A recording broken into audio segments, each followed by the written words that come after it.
Welcome student. आज हम work energy and power का जो टॉपिक कवर करेंगे वो टॉपिक है कॉन्सेप्ट ऑफ पोटेंशियल एनर्जी। यहाँ पर हम समझेंगे कि पोटेंशियल एनर्जी की कॉन्सेप्ट क्या क्या है। पिछले वीडियो में हमने काइनेटिक एनर्जी और उसके कुछ फार्मूलों को डिराइव किया था। आज हम पोटेंशियल एनर्जी के बारे में जानेंगे। तो आज का टॉपिक हम स्टार्ट करते हैं।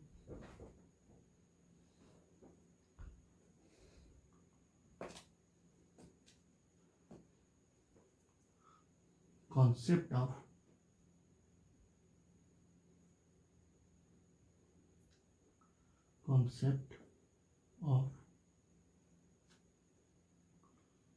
पोटेंशियल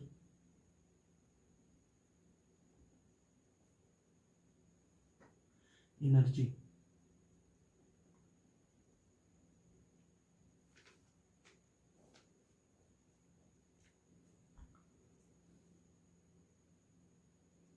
स्थितिज ऊर्जा की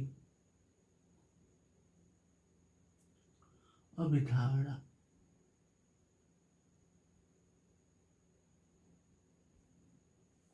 तो ये जो पोटेंशियल एनर्जी होती है, अगर इसे हम डिफाइन करना चाहें तो ये कह सकते हैं कि potential energy is defined only for conservative force. ये जो होता है इसमें कंजर्वेटिव फोर्स या संरक्षित बल के कारण पोटेंशियल एनर्जी होती है।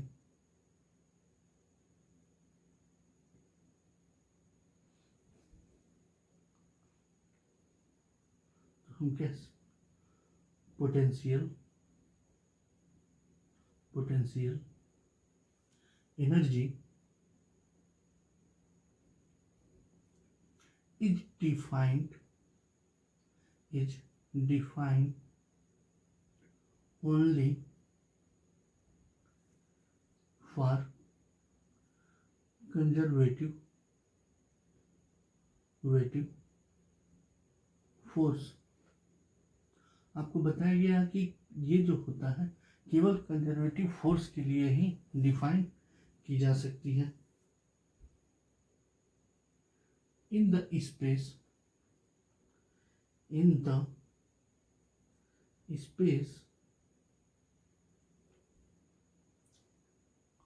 occupied by conservative force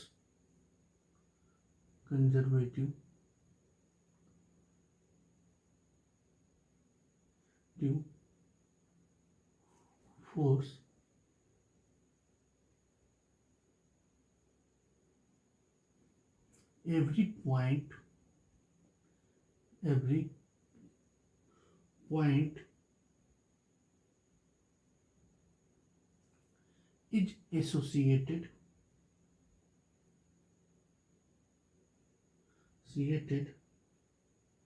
with certain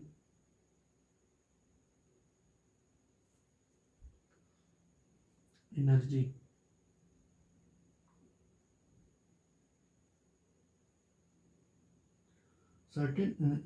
which is called the energy position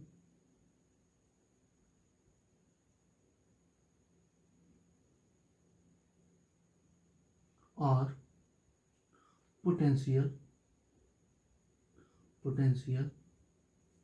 energy.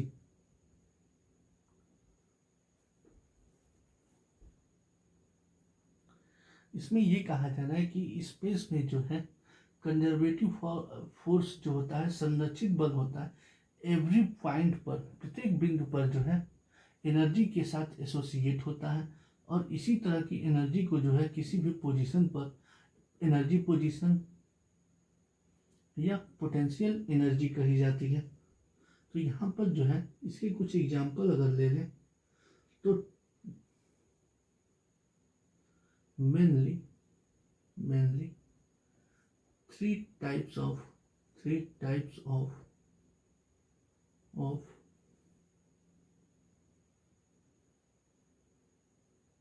of potential energy. जो पोटेंशियल एनर्जी होती है वो मेनली थ्री टाइप्स होती है। तो ये कौन कौन सी है? तो पहली हमारी है इलास्टिक पोटेंशियल एनर्जी। इलास्टिक की बात आप जानते हैं, इलास्टिक मतलब होता है प्रत्यास्था। तो यहाँ पर जो किसी भी वस्तु में जो है प्रत्यास्था के कारण जो है उसकी स्थिति, प्रत्यास्थ स्थिति के कारण जो एनर्जी होती है उसे ही हम क्या कहते हैं? प्रत्यास्थ स्थितिज ऊर्जा। दूसरा हमारा है इलेक्ट्रिक पोटेंशियल एनर्जी। ये ऐसी एनर्जी होती है जो किसी भी वस्तु में जो है आवेश के कारण होती है। कोई भी आवेश जो है जिस स्थिति में होता है उस स्थिति में जो है अगर उसकी पोटेंशियल एनर्जी जो हम देते हैं उसे ही क्या कहते हैं? Electric potential energy. Next type की जो एनर्जी होती है वो एंड ग्रेविटेशनल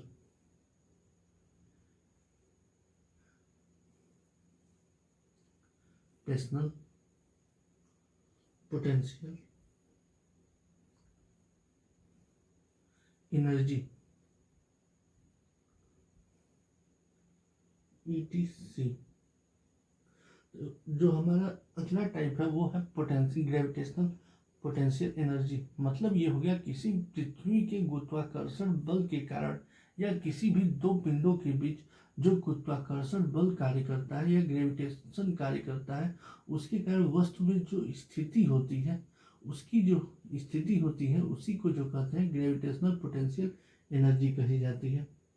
तो इस तरीके से जो है पोटेंशियल एनर्जी को हम अगर डिफाइन करना चाहें तो किसी भी पिंड में उसकी स्थिति के कारण जो उसमें या उसकी पोजीशन के कारण जो उसमें ऊर्जा होती है उसे ही हम क्या कहते हैं? पोटेंशियल एनर्जी कहते हैं।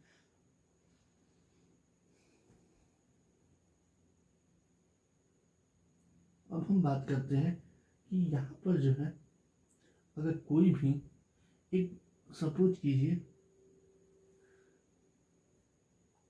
कि एक बॉल है, इस बॉल को जो है अगर हम यहाँ से उठाकर एक हाइट पर इस पोजीशन पर ले जाएं और इस पोजीशन पर जो इसकी हाइट है वो h है, तो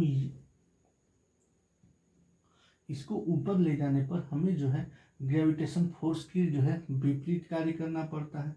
तो ग्रेविटेशन फोर्स के विपरीत जो हम ऊपर तक इसको ले जाते हैं तो जो वर्क करते हैं, तो ऊपर हम ले जाने पे जो वर्क कर रहे हैं वो W इक्वल टू हमारा क्या है? mgh। और यही जो h पोजीशन पर एनर्जी हम ऊपर ले जाने पर जो वर्क कर रहे हैं वो किस फॉर्म में है? वो एनर्जी के फॉर्म में है। तो इस तरीके से जो इसकी पोटेंशियल एनर्जी होगी वो कितनी होगी?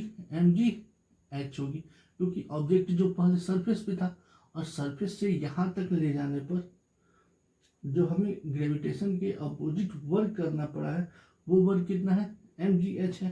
तो इसका मतलब ये हो गया कि ये जो वर्क है वो पोटेंशियल एनर्जी के जो है फॉर्म में ही क्या है? कंजर्व है या स्टोर है। इस तरीके से इसकी जो पोटेंशियल एनर्जी होगी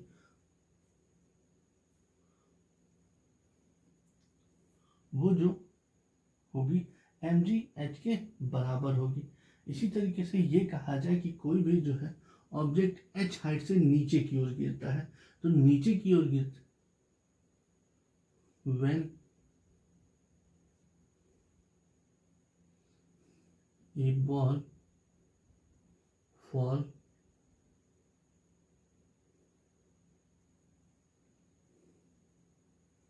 from h height then third equation of motion. गति के तृतीय समीकरण से हम देखें तो हमारा थर्ड इक्वेशन क्या है, v square equal to u square plus 2gh। चूंकि ऑब्जेक्ट नीचे आ रहा है और यही ऑब्जेक्ट अगर ऊपर जाता तो यहाँ पर हम इक्वेशन में क्या ले लेते, माइनस ले लेते।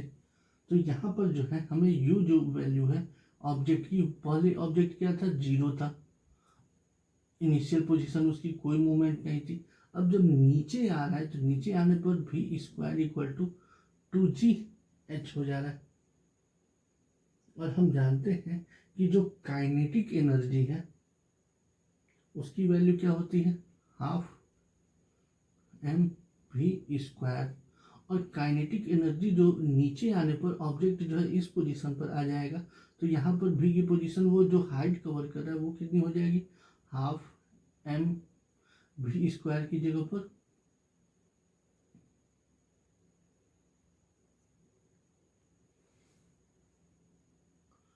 की जो वैल्यू हम रखेंगे 2g इंटू 2gh, 2 से 2 कैंसिल। तो इसका मतलब ये हो गया कि half mv square equal to mgh। इसका मतलब ये हो गया कि जो है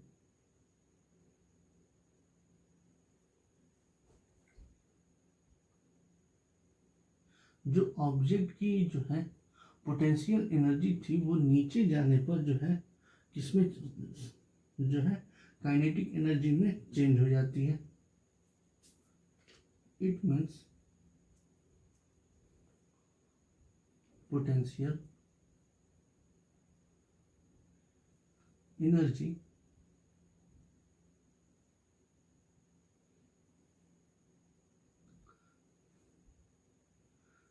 change in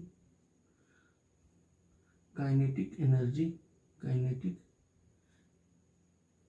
energy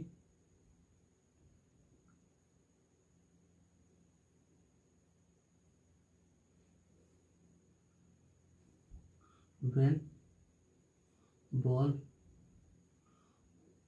fall from height and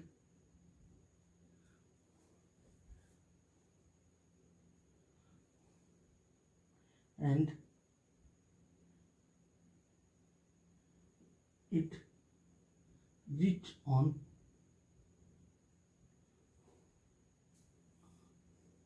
surface. मतलब ये हो गया कि जब भी जो है पोटेंशियल एनर्जी काइनेटिक एनर्जी में चेंज हो जाती है जब हम बॉल को किसी हाइट से गिराते हैं और यह जो है सरफेस पर आकर जो है पहुंचती है या गिरती है। तो इस तरीके से जो है हम ये कह सकते हैं कि काइनेटिक एनर्जी जो होती है जब कोई भी ऑब्जेक्ट जो स्टेबल पोजीशन पर पहुंच जाता है तो वो स्टेबल पोटेंशियल एनर्जी हो जाती है। इसी तरह से जब किसी भी स्टेबल ऑब्जेक्ट को हम मूवमेंट देते हैं तो वो काइनेटिक एनर्जी में चेंज हो जाती है।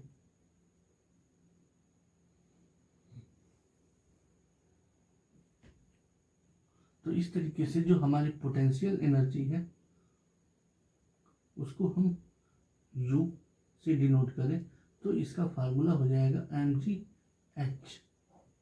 किसी भी ऑब्जेक्ट की एक हाइट पर इसकी जो यूनिट होती है, यूनिट वो काइनेटिक, अभी आपको बताया गया work, kinetic energy, potential energy सब सेम होती है। तो इसकी यूनिट जो होगी जूल होगी और केजी मीटर स्क्वायर पर सेकेंड स्क्वायर होगा। इसी तरीके से इसकी डायमेंशन देखी जाए तो डायमेंशन जो इसकी होगी वो होगी m l पे स्क्वायर t पे -2। तो इस तरीके से जो है हमने इसकी पोटेंशियल एनर्जी को देखा।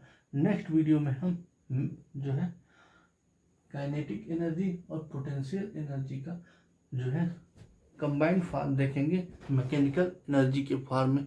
Okay, thanks student.